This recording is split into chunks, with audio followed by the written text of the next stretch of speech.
So, um, here I am in the Bayon.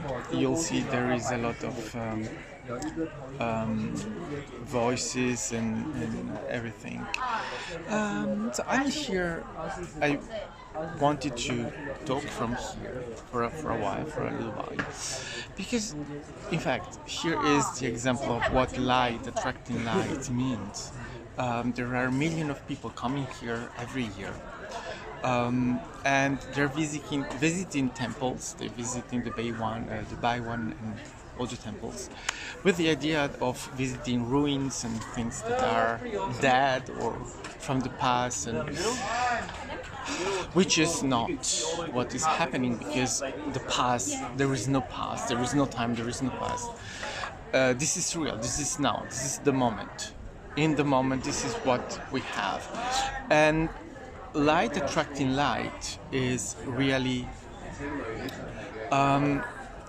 this offering, the offering of light. This temple, as all the temples, are an offering of light. People are accepting this offering and coming to these temples to interact, to co-create with this light. And so there are, as today, there are a lot of people going around, coming here from all over the world. So this, you can see the attraction, the offering of this light is so big that people come here from, well, all around the world, which is not real. It's not all around the world. No one comes from anywhere. No one ever moves. But this is in the physical world what you will experience, traveling from wherever in the world, coming here and experiencing this light. So here I am at the Elephant Terrace. I'm going to, let me see, well, I'll try to show it better later. Well, I wanted to stop here and talk a little bit because of the elephants. So the elephants are really very important in Southeast Asia, in India, related to their position in society and their use as transport in wars and etc., etc., but also as they represent, they're represented, or there is the god Ganesh. This is the month, or just handed the month of Ganesh, with celebration all over India and Asia about this celebration, this very important moment in the year, and Ganesh is all over the place. And here, well, as well, because Ganesha is very celebrated in Cambodia as well. You can see all these scenes taken from, well, what can many will say, well, it's just fantasy, or they just depicted something that, but I'll say all that they depict in this are real scenes. They really happened. And I'll show other stuff from other temples, Bayon, Angkor. They all are said to be, let's say, forgotten, or things that out of memory or invented. That's the word I was looking for. Inventing fantasy. Well, they're not fantasies. Oh, hello again. So I'm here now, and I'm on the top of a temple called Pré Rup in the Angkor city, ancient Angkor city. This is a temple that is very important for me. It's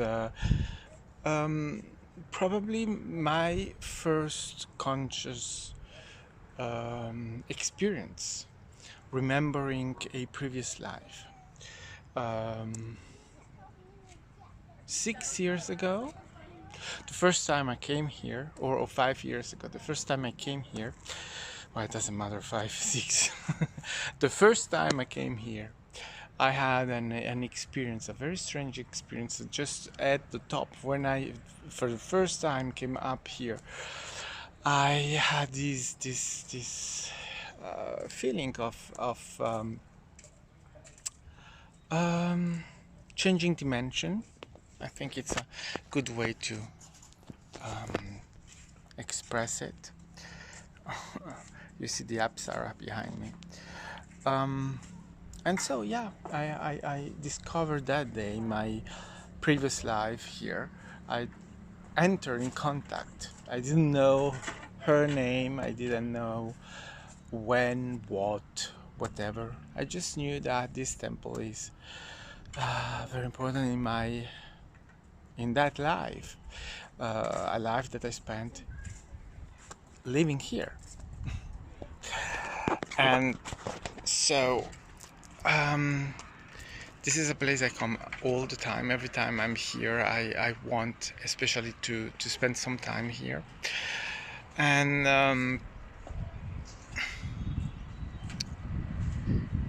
I think it's important to really realize what coming in contact with a previous, another lifetime, but what we had, it's not a previous life, because time being non-existent, you don't have previous or afterlives. You just have everyone and each one of your existences are happening right now, here and now, all over the place. So it's not a question of before or after.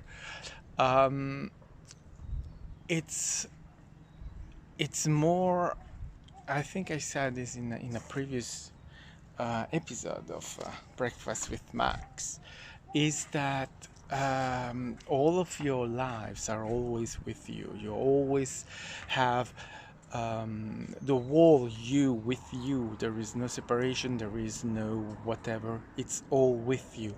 And then what comes through, what expresses itself in the moment, it's linked to the moment. So I had that experience here in this temple, in that moment, because it was relevant to the moment.